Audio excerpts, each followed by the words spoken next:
Hello, everybody. It's me, Bigfoot, Michigan Rob. And for the very last time here in 2024, am I going to wish you all a Happy New Year. It's Saturday. It's about 3:30 in the afternoon, January 6th. Hope you all had a great Christmas, and I hope you had a great New Year. And I will say this, I hope that your New Year is prosperous, healthy, and whatever else you want to throw in there. I just hope it works out well for you for 2024. This is a story I got from a person. They're going by the name of Danny. Now, before I get into this, Danny says, "Hey, Rob, right off the bat, I have to apologize because this isn't very spooky or scary like a lot of your Dogman encounters or even some of the Bigfoot encounters." Then he goes on to say some other things. I'm not going to get into that. Listen, people out there that want to send in stories to me, they do not have to be scary. They don't have to be creepy. They don't have to be demonic. You know, chickens don't have to have their heads ripped off, okay? All I ask is this: it's something that happened to you, something that you perceived happened to you, that you want to tell me, that you want people to hear about, that you need help with, okay? Don't have to be scary. I've presented some pretty damn boring stories, in my opinion, to you guys. But you know what? I put them out there anyway because if you take the time to pen me or type me something that happened to you, I'm going to do my best to air it for you. And the thing about these stories, I've noticed a lot of you people that listen to these or watch these, you leave great comments. And a lot of your comments help a lot of these folks that send in their stories. So I do want to commend each and every single one of you that leaves a comment. Please leave a comment. Give me a thumbs up. Here we go. The first one for 2024. And it's from Danny. Okay, Danny. Here we go. I have a story to share with you. This took place in 1993. This took place before everybody had a cell phone in their hand. And I used to live at a place about 13 miles outside of Meridian, Mississippi. There's nothing there but hunting and fishing man's dreams. A lot of creeks, rivers, ponds, small lakes, and woods, and old logging roads that went on for miles. Some relatives of mine owned a great deal of land close to where I had lived, and on their land was an old logging road that went to a creek called Talaheta. It is a long and winding creek. This creek in some places is as wide as most rivers, but it's always shallow until it rains. And on my relative's property, close to this creek, they had built a simple one-room cabin for camping. It was built high on 5-foot telephone poles for when the creek floods, it would be above the water. I had camped there many times, but one fall night when I was camping there, and the last time, I went with some friends. There were 4 of us. We had been wade fishing all day, and we had planned to stay there overnight. So we fished till dark and went back to the cabin. We made a simple fire and hung out a while, drank some whiskey we had borrowed, and cleaned lots of fish. That's funny how they borrowed some whiskey. Okay. We did that until about 11 p.m. and then we all went into the cabin for the night and lit up a couple Coleman lanterns and got a good fire going in the wood heater, and we laid down for the night.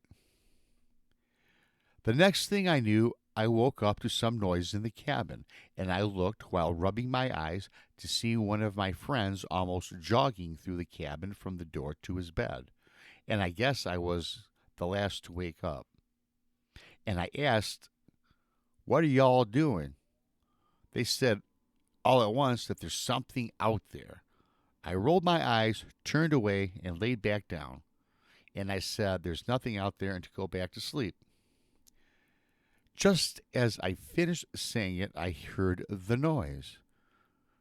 It sounds like limbs breaking in a short distance. And one of my friends yelled, "What the hell is that?" Another replied, he didn't know. So let's just say I was awake now.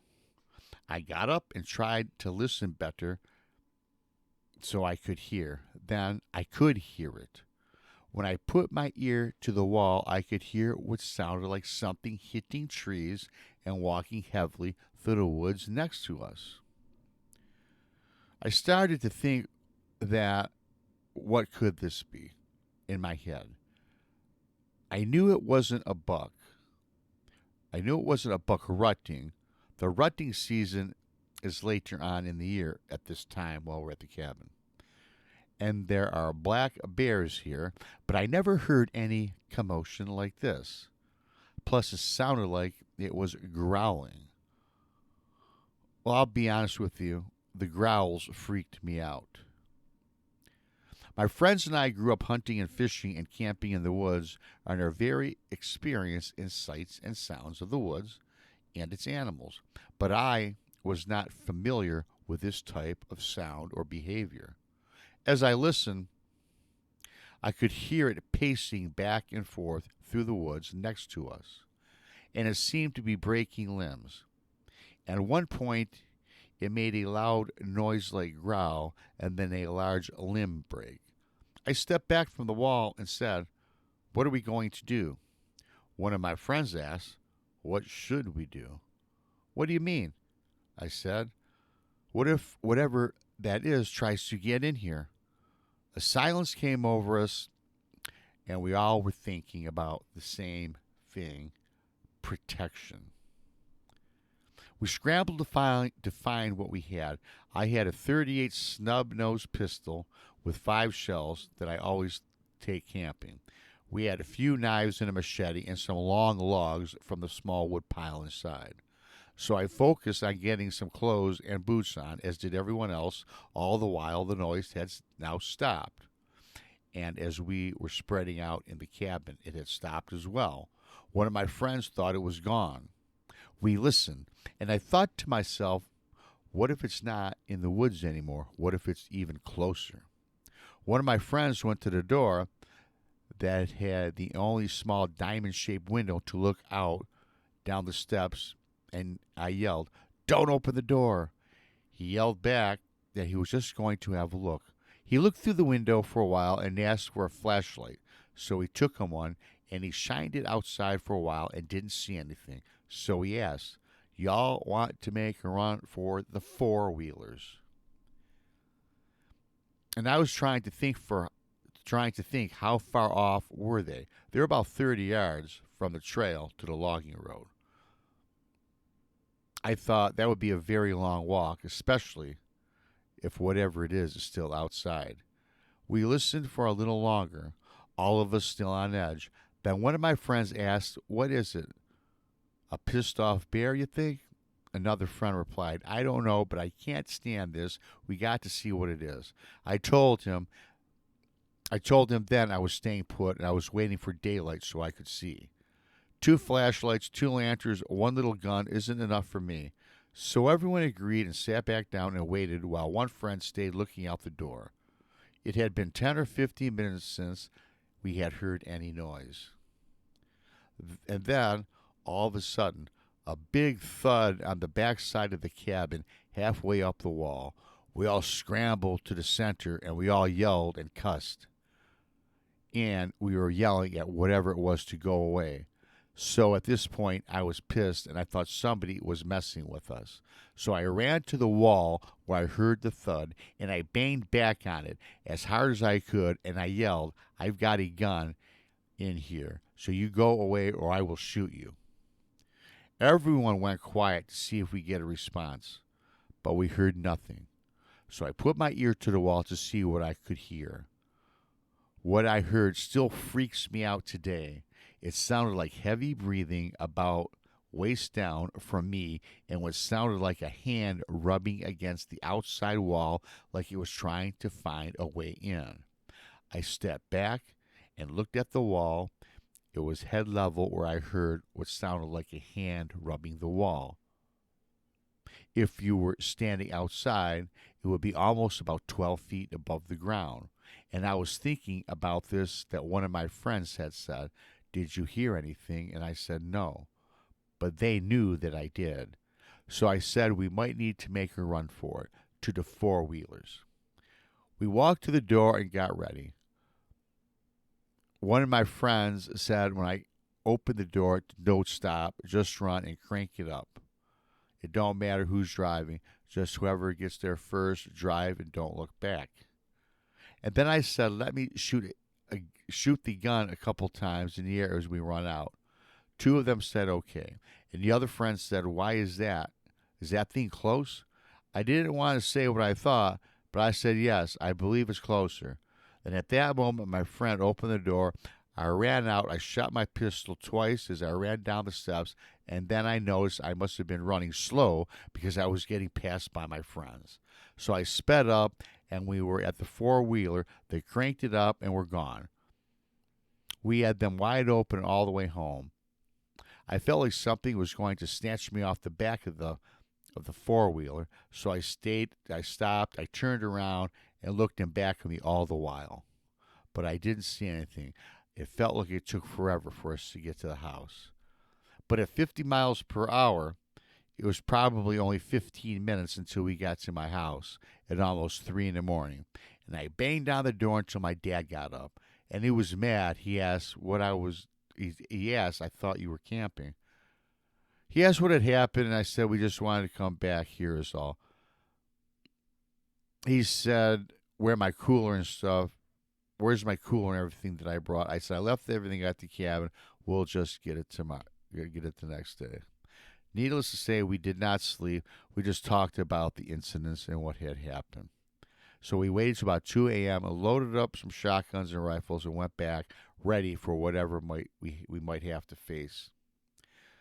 When we got there, everything was order as they went inside. I went to the back of the cabin and looked up at the wall where I heard the breathing, and it was about 8 feet where I heard the hand rubbing the wall that had to be from the 12-foot mark. I looked all around the ground. There were no tracks of any kind. The ground was hard. But as we searched the woods around the cabin, we did find many limbs broken and pulled down from all different heights. Heights from 9 feet up to the lowest 4 feet up. No hair, no smells, just broken limbs. We looked for hours. We couldn't find any evidence. What was it outside of our cabin? Again, Rob, I told you, not the scariest, but this was an encounter. I don't think it was a bear. What are your thoughts? And if any of your listeners could leave a comment on their thoughts, I would greatly appreciate it, Danny. Yeah, thanks, Danny, for that. Again, no, not scary, but I got to tell you something right now, Danny. Anybody that listened to this story just now in a cabin with a group of friends, not knowing what the hell is outside, of course you're going to be scared. So in the moment, you were scared, right? In the moment, you were panicked, didn't know what was going on. Can we say for a fact it was Bigfoot? I don't know. Right? It certainly was something that you were afraid of. It was certainly, with your experiences, you ruled out a bear. Was it a moose? I don't know. It was something. And no, thanks for sending that in. Again, all these stories don't have to be creepy, scary. It was your experience. It happened. I aired it for you. I hope you appreciate it. I hope you all like that story. I thought it was a pretty good story. We'll be back Tuesday night, everybody. I got a live show. Doug Hijack joins me, the producer of Monster Quest. We're going to talk about some things that go on in the industry and some of the creepy, crazy encounters that he's aired on television for us all. Go check that out. I appreciate each and every single one of you for coming on in. Happy New Year. And until next time, BMR, I'm out.